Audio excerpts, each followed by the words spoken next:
When I was 6, my dad walked out on us. 20 years later, he came back with a truth that destroyed everything. Old scars. He looked exhausted. Then he looked at me and whispered, "Lily, I know you probably hate me, but I'm your father." Every painful memory came rushing back. I wanted to slam the door in his face. I wanted to scream, but something inside me told me to let him speak. He slowly sat down. His voice shook as tears filled his eyes. That night, I didn't leave because I stopped loving you. I left because I discovered something that shattered my world. He looked down at the floor before continuing.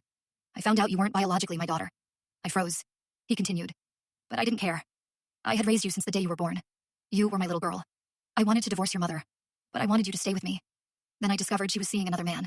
When I confronted them, they attacked me." He rolled up his sleeve, revealing old scars. "They beat me until I lost consciousness. When I woke up, I was abandoned miles away from home. I had no money, no phone, no way to prove what had happened, and by the time I returned, everyone already believed I had abandoned my family." Tears streamed down his face. "I've spent 20 years trying to find you. I couldn't breathe. Everything I believed, every memory, every hatred, started falling apart." The next morning, Daniel and I took him to my grandparents' house. For the first time in 20 years, my father told his side of the story. At first, no one believed him. Then, he showed old documents, medical records, police reports that had never been followed up, and letters he had written to me over the years that had never reached me.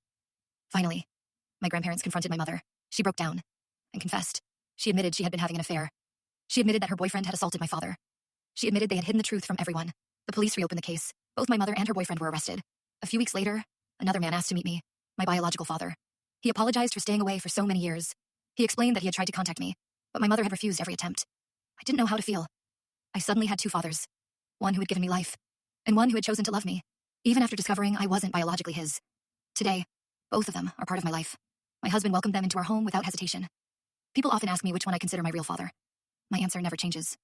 The man who chooses to love you is every bit as much a father as the man who gave you life, and I was lucky enough to have them both